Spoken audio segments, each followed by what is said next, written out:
Jika bukan karena nubuah dan risalah Nabi Syed alaihissalam, manusia hingga kini masih bisa melihat jin berlalu lalang berterbangan.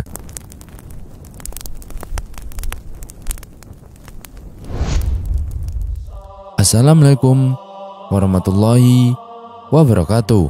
Sahabat beriman yang dirahmati Allah Subhanahu wa taala. Sayyidina Syed adalah salah satu nabi utusan Allah. Imam Ibnu Katsir mengatakan dalam kitab Qasasul Anbiya, nama Syed artinya anugerah Allah. Nama tersebut diberikan karena Nabi Adam alaihissalam dan Hawa mendapatkan karunia putra tersebut setelah terbunuhnya Habil di tangan Qabil, saudaranya sendiri. Kisah terbunuhnya Habil oleh Qabil ini telah diabadikan oleh Allah Ta'ala melalui firman-Nya dalam Al-Quran Surat Al-Maidah ayat 27. Qabil bisa disebut sebagai awal mula angkara murka di muka bumi setelah Nabi Adam alaihissalam diturunkan ke dunia. Karena perbuatannya itu, Qabil harus menanggung dosa yang terus mengalir sampai hari kiamat. Rasulullah SAW bersabda, tidaklah dibunuh satu jiwa dengan zalim melainkan dosa pembunuhan itu akan ditanggung pula oleh anak Adam yang bernama Qabil. Karena dialah yang pertama memberi contoh pembunuhan. Hadis riwayat Bukhari dan Muslim. Hal senada juga disampaikan Rasulullah SAW.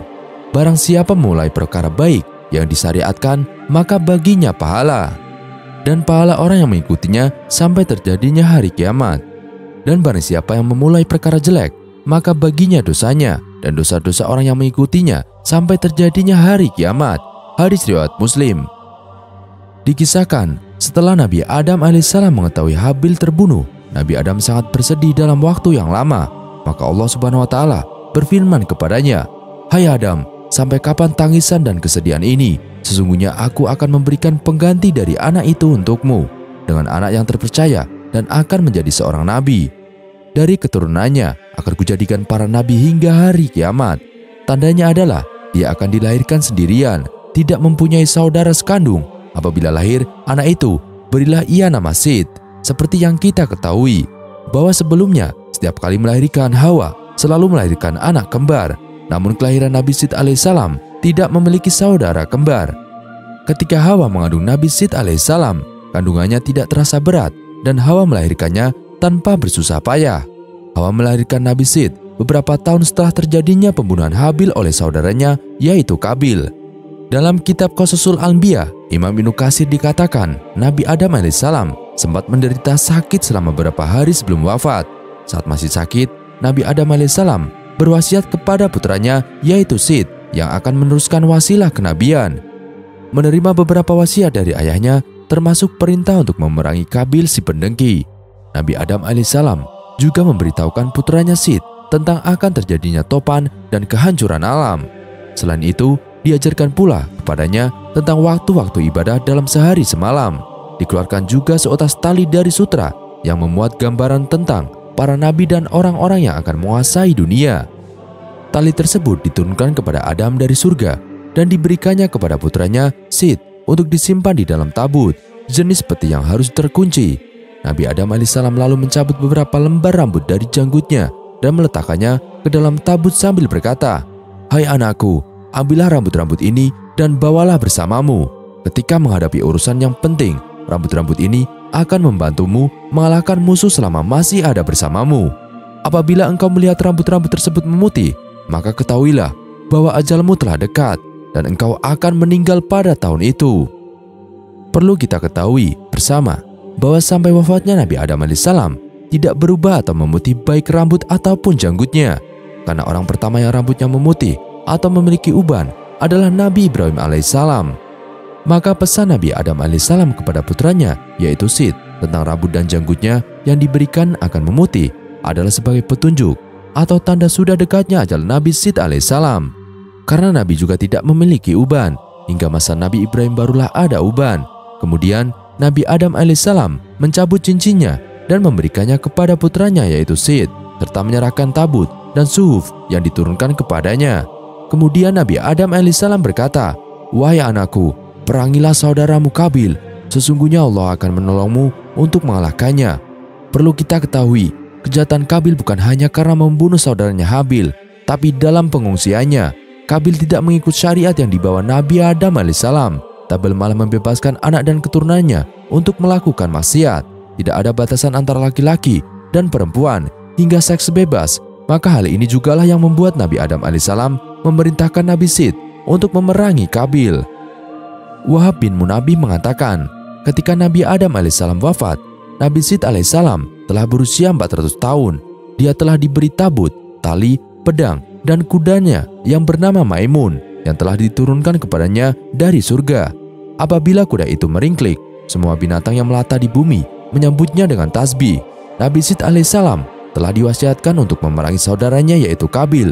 Kemudian Nabi Sid alaihissalam pergi untuk memerangi Qabil dan akhirnya perang itu pun berkecamuk.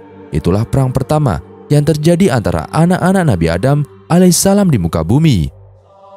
Dalam peperangan itu, Nabi Sid alaihissalam memperoleh kemenangan saat melawan Qabil. Kemenangan yang diperoleh Nabi Sid atas Qabil tidak lepas dari pertolongan Allah Subhanahu wa taala, di mana Nabi Adam alaihissalam memberikan sirnya yang diperoleh dari Allah Subhanahu wa taala dan banyak ilmu-ilmu lainnya kepada Nabi Sid secara diam-diam yang tidak diketahui dan tidak diajarkan kepada Qabil. Ketika itu, sebagai tawanan, Qabil berkata, "Wahai Sid, jagalah persaudaraan di antara kita." Nabi Sid alaihissalam berkata, "Mengapa engkau sendiri tidak menjaganya? Engkau telah membunuh saudaramu Habil." Kemudian Nabi Sid membelenggu kedua tangan Qabil di atas pundaknya dan dia ditahan diletakkan di tempat yang panas sampai meninggal. Ketika anak-anak keturunan Qabil ingin menguburkannya, maka tiba-tiba iblis datang kepada mereka dalam rupa malaikat. Iblis berkata kepada mereka, "Jangan dikuburkan di dalam bumi." Kemudian iblis membawakan dua batu hablur yang telah dilubangi di tengah-tengahnya. Ia menyuruh anak-anak Qabil memasukkan jenazah Qabil ke dalam ruang antara dua batu hablur itu, memakaikannya pakaian terindah dan meminyakinya dengan ramuan-ramuan tertentu hingga jasad Qabil tidak akan mengering. Lalu iblis menyuruh mereka menyimpan jasad Qabil di sebuah rumah, diletakkan di atas kursi yang terbuat dari emas dan memerintahkan kepada setiap orang yang masuk ke rumah itu untuk bersujud kepadanya sebanyak 3 kali. Iblis memerintahkan kepada mereka untuk merayakan upacara setiap tahun untuknya dan berkumpul di sekitarnya. Kemudian iblis mewakilkan urusan itu kepada setan. Setan itulah yang kemudian berkomunikasi dengan mereka, sehingga manusia pada masa itu terus-menerus sujud kepada Qabil. Untuk kita ketahui bersama-sama bahwa pada masa Nabi Adam alaihissalam sampai pada masa Nabi Sid alaihissalam, tidak ada batasan antara alam jin, setan, dan alam manusia, sehingga manusia bisa melihat bangsa jin, setan, dan aktivitas yang mereka lakukan. Seperti halnya mata kita bisa melihat orang-orang yang ada di sekitar kita. Maka Allah Subhanahu wa taala mengutus Nabi Sid alaihissalam untuk pergi ke seluruh penjuru alam semesta untuk membuat batasan alam jin, setan, dan alam manusia, dikarenakan umat manusia yang semakin bertambah. Sebagaimana dijelaskan oleh Buya Ar-Razi Hasim, jika bukan karena nubuah dan risalah Nabi Sid alaihissalam, manusia hingga kini masih bisa melihat jin berlalu lalang berterbangan, karena pada masa itu tidak ada batasan antara alam jin, setan, dan manusia. Berkat risalah beliaulah kemudian Allah memberi batasan antara dua makhluk itu, dan kita pun tidak bisa melihat mereka. Namun bangsa jin tetap bisa melihat kita karena keberkahan nubuah Nabi Sid alaihissalam. Allah Subhanahu wa taala kemudian memisahkan alam manusia dengan alam jin. Maka jika ada orang yang dianggap indigo yang mengaku bisa melihat jin, sebenarnya yang mereka lihat itu adalah jelmaan jin, bukan melihat wujud jin yang asli. Sebagai bukti bagaimana mungkin jika di Indonesia bentuknya berbeda dengan jin di negara Cina, jin di barat berbeda dengan jin di Arab, begitu juga di negara-negara lainnya, padahal mereka para jin adalah sama-sama makhluk ciptaan Allah. Namun perlu kita ketahui bahwa ada juga makhluk ciptaan Allah dari golongan manusia dan hewan yang diberikan Allah Subhanahu wa taala kemampuan melihat wujud asli jin dan setan, yaitu para nabi dan rasul serta para wali Allah. Dan dari golongan binatang ialah keledai, anjing, dan ayam. Dari Abu Hurairah radhiyallahu an, Rasulullah shallallahu alaihi wasallam bersabda, "Apabila kalian mendengar ayam jantan berkokok, maka mintalah karunia dari Allah Subhanahu wa taala, karena sesungguhnya ayam itu melihat malaikat. Dan apabila kalian mendengar ringkikan keledai, berlindunglah kepada Allah dari godaan dan tipu daya setan, karena keledai itulah telah melihat setan." Hadis riwayat Bukhari dan Muslim. Dalam riwayat lain dikatakan dari Jabir bin Abdullah radhiyallahu an, Rasulullah shallallahu alaihi wasallam bersabda, "Apabila kalian mendengar anjing menggonggong dan himar merengkik, maka berlindunglah kepada Allah Subhanahu wa taala, karena sesungguhnya mereka itu melihat sesuatu yang kalian tidak dapat melihatnya. Hadis riwayat Abu Daud. Sementara dari golongan para nabi sudah tidak asing lagi bagi kita kisah para jin dan setan tunduk pada perintah Nabi Sulaiman alaihissalam, kisah iblis menemui Nabi Musa alaihissalam, kisah Nabi Yahya dan iblis, kisah Nabi Isa dan iblis, dan para nabi-nabi lainnya, sampai kisah Rasulullah dengan iblis. Rasulullah mencekik setan dan mengajarkan Al-Quran kepada bangsa-bangsa jin. Begitu juga kisah Sayyidah Maryam bertemu malaikat Jibril, dan Syekh Abdul Qadir Jailani didatangi setan ketika sholat. Kemudian kisah jin Ifrit yang ketahuan menyamar menjadi murid Imam Junaid al-Baghdad.